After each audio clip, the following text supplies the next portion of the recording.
മാന്യപ്രേക്ഷകർക്ക് നമസ്കാരം. രാഹുൽ മാങ്കൂട്ടത്തിലിനെ നിലവിൽ നമ്മുടെ കേരളത്തിൽ പിന്തുണയ്ക്കുന്നത് രാഹുൽ മാങ്കൂട്ടത്തിലിന്റെ അടിമകളായിട്ടുള്ള കോൺഗ്രസ് പ്രവർത്തകർ മാത്രമാണ്. ബുദ്ധിയും വിവേകവും വിവരവുമുള്ള സകല കോൺഗ്രസ് പ്രവർത്തകർ ഉൾപ്പെടെ രാഹുൽ മാങ്കൂട്ടത്തിലിനെ കൈവിട്ടു എന്നുള്ളതാണ് വളരെ വലിയ യാഥാർത്ഥ്യം. എന്നാൽ ഇതിൽ നിന്നൊക്കെ തന്നെ വിഭിന്നമായിക്കൊണ്ട് മറ്റൊരു വ്യക്തി നമ്മുടെ കേരളത്തിൽ രംഗത്തെത്തിയിട്ടുണ്ട്.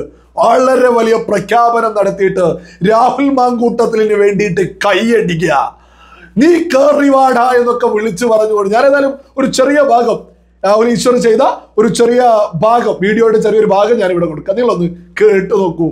രാഹുൽ മാങ്കൂട്ടത്തിനെതിരെ ഞെട്ടിക്കുന്ന ഫോൺ സന്ദേശം. റിപ്പോർട്ടർ ചാനലിലെ 30 മിനിറ്റ് ഉള്ള ഓഡിയോ ക്ലിപ്പ് 10 പ്രാവശ്യം പ്ലേ ചെയ്താൽ വലിയൊരു ഓഡിയോ ക്ലിപ്പ് ആകില്ല. ഭയങ്കര ഞെട്ടിക്കുന്ന ഫോൺ. രാഹുൽ മാങ്കൂട്ടത്തിൽ വീഴുമെന്ന കാര്യത്തിൽ ഒരു സംശയവുമില്ല. കാര്യം രാഹുൽ മാങ്കൂട്ടത്തിൽ ഈ സമ്മർദ്ദം താങ്ങില്ല. രാഹുൽ മാങ്കൂട്ടത്തിനോട് എനിക്ക് പറയാനുള്ളത് സ്നേഹത്തോടെ ബഹുമാനത്തോടെ, നമ്മൾ എതിർപക്ഷത്ത് നിൽക്കുന്നവരാണ്. എടാ മണ്ട, തിരിച്ചടിക്കടാ, ഇല്ലെങ്കിൽ നിന്നെ ചവിട്ടി തേച്ച് വെപ്പാർ കൊണ്ടുപോകും. നിന്റെ കൂടെ നിൽക്കുന്നവന്മാരും കൊണ്ടുപോകും, ഈ നാട്ടുകാരും കൊണ്ടുപോകും. ഇവർക്ക് തെളിവൊന്നും ഒരു ഇഷ്യൂ അല്ല. നിനക്കെതിരെ തെളിവെന്ന് പറഞ്ഞു കൊടുക്കുന്ന സാധനം എന്താണെന്നറിയാമോ? അത് നിങ്ങൾ കണ്ടിരിക്കണം. എനിക്ക് വേറെ പണിയുണ്ട്, അത് മാറ്റി വെച്ചിട്ട് ചെയ്യുന്നത്. രാഹുൽ മാങ്കൂട്ടത്തിൽ 35 വയസ്സേ ഉള്ളൂ. നിന്നെ പോലെ പ്രതിഭയും കഴിവുള്ള ഒരുത്തനെ അടുത്ത 60 വർഷം ഈ നാട്ടിൽ നിൽക്കാനുള്ളതാണ്, അല്ലെങ്കിൽ 50 വർഷം ഈ നാട്ടിൽ നിൽക്കാനുള്ളതാണ്. നിന്റെ രാഷ്ട്രീയ ജീവിതം തീർക്കും.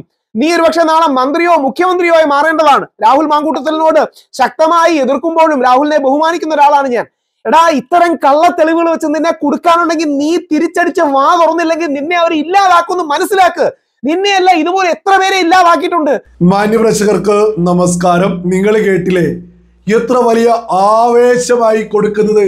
രാഹുൽ മാങ്കൂട്ടത്തിൽ നീ കയറി വാടാ, നിനക്ക് കഴിവുണ്ട്, പ്രതിഭയുണ്ട്.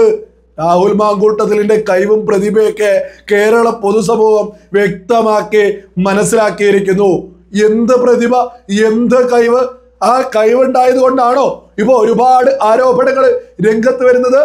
രാഹുൽ ഈശ്വർ ഈ ഒരു വീഡിയോയിൽ ചെയ്ത് മുന്നോട്ട് പോകുന്നത് റിപ്പോർട്ടർ ചാനലിൽ ഈ ഗർഭം അലസിപ്പിക്കാൻ രാഹുൽ മാങ്കൂട്ടത്തിൽ പറഞ്ഞതുമായി ബന്ധപ്പെട്ട ഓഡിയോ വെച്ചിട്ട് അതുമായി ബന്ധപ്പെട്ട് ഇങ്ങനെ പറയാ, ഇത് രാഹുൽ മാങ്കൂട്ടത്തിലിന്റെ സ്വന്തം കുറ്റമല്ല, ഇത് ആ യുവതിയുടെ ആ സ്ത്രീക്കും കൂടി പ്രശ്നമുണ്ട്, ഇവർ തമ്മിൽ വെറുതെ ഫോണിലൂടെ ബന്ധപ്പെട്ടപ്പോഴൊന്നും അല്ലല്ലോ ഉണ്ടായത്.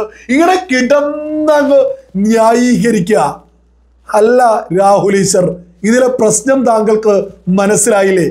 ഈ ഗർഭം അലസിപ്പിക്കണം, അത് അലസിപ്പിച്ചില്ലെങ്കിൽ അതെനിക്ക് ബുദ്ധിമുട്ടല്ലേ എന്നത് ഉൾപ്പെടെ രാഹുൽ മാങ്കൂട്ടത്തിൽ ചോദിക്കുന്ന വോയിസ് നിങ്ങൾ എന്തുകൊണ്ടാണ് നിങ്ങൾ ഇടുന്ന വീഡിയോയിൽ മുന്നോട്ട് വെക്കാതിരുന്നത്? വ്യക്തമായിട്ട് ചോദിക്കുന്നുണ്ട്. കുട്ടി ഉണ്ടാവുന്നത് എനിക്ക് ബുദ്ധിമുട്ടല്ലേ എന്ന്. ഈ ഗർഭം അലസിപ്പിക്കുക എന്നൊക്കെ പറയുന്നത് ഒരു കുറ്റമല്ലേ? അതുമായി ബന്ധപ്പെട്ട് മാതാവിന്റെ ജീവന് ഭീഷണി ഉണ്ടെങ്കിലല്ലേ അത്തരത്തിലേക്കൊക്കെ തന്നെ കാര്യങ്ങൾ മുന്നോട്ട് കൊണ്ടുപോകാൻ സാധിക്കൂ. ഇതൊരു ഗൗരവകരമായിട്ടുള്ളൊരു വിഷയമല്ലേ? ആ കുട്ടിക്ക് ജനിക്കാനുള്ള അവകാശമല്ലേ? അല്ല, ഇപ്പൊ രാഹുൽ മാങ്കൂട്ടത്തിനെതിരെ പരാതിയൊക്കെ ആയി വരുന്ന ആളുകൾ പല സമയങ്ങളിലും പല സന്ദർഭങ്ങളിലൊക്കെയുള്ള വിഷയങ്ങളുമായിട്ടാണ് രംഗത്തെത്തിയത്. അല്ല, ഈ ഗർഭം അലസിപ്പിച്ചോ, ഇനി ആ കുട്ടി ജനിച്ചോ, അതിനെക്കുറിച്ച് എന്താ ഇവിടെ ഒരാള് പോലും ചർച്ച ചെയ്യാത്തത്? അതും സകല ആളുകളും ഗൗരവത്തിൽ ചർച്ച ചെയ്യണ്ടേ?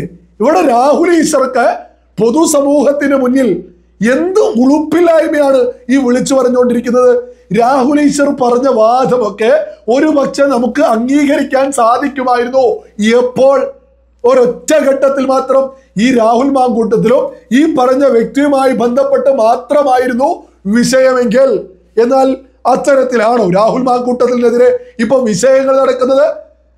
രാഹുൽ മാങ്കൂട്ടത്തിനെതിരെ നിരവധി ആളുകൾ ആരോപണങ്ങളുമായിട്ട് രംഗത്തെത്തിയില്ലേ? ഈ ഗർഭം അലസിപ്പിക്കുന്നതൊക്കെയായി ബന്ധപ്പെട്ട് ഒരു വിഷയം മാത്രമല്ല, ഒരു ട്രാൻസ്ജെൻഡർ വുമൺ പോലും അവന്തിക രംഗത്തെത്തി വളരെ വ്യക്തമായിട്ട് ആരോപണം ഉന്നയിച്ചിരിക്കുന്നു. അതേപോലെ തന്നെ സ്ക്രീൻഷോട്ടുകള്. അപ്പോ പറയും ഇതൊക്കെ സംസാരിച്ചതിൽ എന്താണ് ന്യായം? ഈ വിഷയത്തിലും കണ്ടെത്തുന്നവരും ഇതുപോലെ വിളിച്ചു പറഞ്ഞുകൊണ്ടിരിക്കോ? ഇതിലൊക്കെ പരാതി പോലീസിന് സ്വമേധയാ അടിക്കാൻ സാധിക്കൂ. ഈ വിഷയമൊക്കെയായി ബന്ധപ്പെട്ട് ഈ വോയിസ് റെക്കോർഡുകളൊക്കെ കേട്ട് കഴിഞ്ഞാല് ഇപ്പോ മറ്റു പല ഭാഗങ്ങളിലും പരാതിയൊക്കെ ആയിട്ട് മറ്റു പലരും രംഗത്തെത്തുന്നു എന്നും നമ്മൾ മാധ്യമങ്ങളിലൂടെ കാണുന്നത്. ഇവിടെ രാഹുൽ ഈശ്വർ മനസ്സിലാക്കേണ്ട ഒരു പ്രധാനപ്പെട്ട വിഷയം എന്ന് പറയുന്നത് രാഹുൽ മാങ്കൂട്ടത്തിൽ ഒരു ജനപ്രതിനിധിയാ. സത്യപ്രതിജ്ഞ ചെയ്തിട്ടുള്ള ജനങ്ങളോട് ഉത്തരവാദിത്തമുണ്ട്. ജനങ്ങൾ തിരഞ്ഞെടുക്കപ്പെട്ട് സകലർക്കും സുരക്ഷ കൊടുക്കേണ്ട ഒരു ജനപ്രതിനിധിയെ ഈ ഫിസിക്കൽ റിലേഷനിലേക്കായതോ അല്ലെങ്കിൽ ഒരു ഗേൾ ഫ്രണ്ട് ആയിട്ട് മുന്നോട്ട് പോകുന്നൊന്നും ഇവിടെ ഒരു തെറ്റുമില്ല. പക്ഷെ അതിൽ അലസിപ്പിക്കണം. അത്തരത്തിൽ അതേപോലെ മറ്റാളുകൾക്ക് പല മെസ്സേജുകൾ അയച്ചു എന്ന് പറഞ്ഞ ആളുകൾ രംഗത്തെത്തുന്നു. ഇതൊന്നും രാഹുൽ ഈശ്വർ കാണുന്നില്ലേ? രാഹുൽ ഈശ്വർ, താങ്കൾ ഈ വിഷയത്തെ കുറിച്ചൊന്നും കൂടുതൽ പഠിക്കൂ. അല്ല, നിങ്ങൾ കിടന്ന് ന്യായീകരിക്കാനാണെങ്കിൽ നിങ്ങളെ മാറ്റി നിർത്തും പൊതുസമൂഹം. അല്ലാതെ എന്താണ് ഈ വിഷയത്തിൽ രാഹുൽ ഈശ്വറിനോട് ആളുകൾ പറഞ്ഞു കൊടുക്കേണ്ടത്? ഇത്രത്തോളം തരം താഴ്ന്ന് ഉളുപ്പില്ലായ്മയുടെ അങ്ങേയറ്റത്തേക്ക് ദയവ് ചെയ്ത് രാഹുൽ ഈശ്വർ ഈ വിഷയത്തിൽ മുന്നോട്ട് പോകരുത്. ഇത് കേവലം ഒരു സ്ത്രീ മാത്രമല്ല ഇവിടെ ആരോപണവുമായിട്ട് രംഗത്തെത്തിയത്. നിരവധി ആളുകൾ കോൺഗ്രസിന്റെ കുടുംബവുമായി ബന്ധപ്പെട്ട് കോൺഗ്രസ് കുടുംബാംഗങ്ങളിലെ പോലും പ്രശ്നങ്ങളുണ്ട് എന്ന് ആരോപണം വന്നു. എന്തുകൊണ്ടാണ് യൂത്ത് കോൺഗ്രസിന്റെ സ്ഥാനത്ത് നിന്ന് കോൺഗ്രസ് രാജിവെപ്പിച്ചത്? ഇവിടെ കേരള പൊതുസമൂഹത്തിന് ചോദിക്കാനുള്ളതാ. ഈ രാഹുൽ ഈശ്വർ പറയുന്നത് പോലെയാണെങ്കിൽ എന്തിനാണ് യൂത്ത് കോൺഗ്രസ് ഈ രാഹുൽ മാങ്കൂട്ടത്തിലിനെ രാജിവെപ്പിച്ചത്? ഈ യൂത്ത് കോൺഗ്രസ് എന്നത് പോലും കൃത്യമായിട്ട് ആളുകൾ രംഗത്ത് വരിക, ഭാരവാഹികൾ രംഗത്ത് വരിക, എന്നിട്ട് രാഹുൽ മാങ്കൂട്ടത്തിലിനെ നടപടിയെടുക്കാൻ വിളിച്ചു പറയാ. ഈ യൂത്ത് കോൺഗ്രസ് എന്ന് പോലും പരാതി വരാൻ, അല്ലെങ്കിൽ ഒരു പാർട്ടിയിൽ നിന്ന് അവർ ഒറ്റക്കെട്ടായിട്ട് നിൽക്കൂലേ? ഇങ്ങനെ ഒരു കള്ളപ്പരാതിയാണെങ്കിൽ ഇത് കോൺഗ്രസ്സുകാരോട് രാഹുൽ ഈശ്വർ ചോദിച്ചു പഠിക്കണം. വി ഡി സതീശൻ ഉൾപ്പെടെയുള്ള ആളുകളോട് ചോദിച്ചു പഠിക്കണം. എന്തിനാണ് നിങ്ങൾ രാഹുൽ മാങ്കൂട്ടത്തിലിനെ, നിങ്ങളിപ്പോ പറയുന്നുണ്ടല്ലോ തെളിവെന്തായത്? ഈ വി ഡി സതീശന് കിട്ടിയ തെളിവെന്താ? അത് പൊതുസമൂഹത്തിന് രാഹുൽ ഈശ്വറിനോടൊക്കെ ചോദിക്കാനുള്ളത്. മറ്റൊന്നുണ്ട്, ഈ യൂത്ത് കോൺഗ്രസ് എന്ന് രാജി വെച്ചോലെ വെച്ചില്ലേ, ഇതൊക്കെ പൊതുസമൂഹത്തെ ബാധിക്കുന്ന ഒരു വിഷയമേ അല്ല. അതൊക്കെ ആ സംഘടനയെ ബാധിക്കുന്ന വിഷയ. ആ സംഘടനയെ രാജിവെപ്പിച്ചത് മറ്റൊന്നും കൊണ്ടല്ല. ആ യൂത്ത് കോൺഗ്രസിന് രാഹുൽ മാങ്കൂട്ടത്തിൽ ചെയ്ത അപമാനം സഹിക്കാൻ സാധിക്കാഞ്ഞിട്ട്, ആ അപമാനഭാരം ആ സംഘടനയുടെ മേലിലേക്ക് വരാതിരിക്കാൻ ആ സംഘടനയിലെ ആളുകൾക്കുള്ള അതേപോലെയുള്ള അല്ലെങ്കിൽ അതിനേക്കാൾ അധികം അവകാശം പാലക്കാടൻ ജനതയ്ക്കില്ലേ? പാലക്കാട് MLA സ്ഥാനം രാഹുൽ മാങ്കൂട്ടത്തിൽ രാജിവെച്ചേ പറ്റൂ. കാരണം എന്താ? യൂത്ത് കോൺഗ്രസിന്റെ സ്ഥാനവും അതൊക്കെ തന്നെ അവരുടെ പാർട്ടിയെ രക്ഷിക്കാൻ അവർ ചെയ്തു വെച്ചു, രാജിവെപ്പിച്ചു. അതേസമയം കോൺഗ്രസ് പാലക്കാടൻ ജനതയെ നോക്കി കൊഞ്ഞരം കുത്തുന്നു. നിങ്ങൾ സഹിച്ചോളി, പാലക്കാടൻ ജനത സഹിക്കണോ, നിങ്ങൾ പൊക്കോളൂ, പക്ഷെ ഞങ്ങളെ തടിയെടുത്ത് എന്നൊക്കെ പറഞ്ഞല്ലേ കോൺഗ്രസ് ഇപ്പോ മുന്നോട്ട് പോകുന്നത്. പാലക്കാടൻ ജനതയെ കേരള ജനതയുടെ മുഖത്തേക്ക് നോക്കിയല്ലേ ഇപ്പൊ നിലവിൽ കോൺഗ്രസ് കൊഞ്ഞരം കുത്തുന്നത്. രാഹുൽ ഈശ്വർ ഇനിയും രാഹുൽ മാങ്കൂട്ടത്തിലിനെയൊക്കെ ന്യായീകരിച്ച് രംഗത്ത് വരുന്നതിന് മുമ്പ് നിങ്ങൾ കോൺഗ്രസ് നേതാക്കന്മാരുടെ ഇടയിലൂടെ ഒന്ന് നടന്ന് അവരോട് രാഹുൽ മാങ്കൂട്ടത്തിലിനെ കുറിച്ചൊന്ന് നന്നായിട്ട് പഠിക്കുക.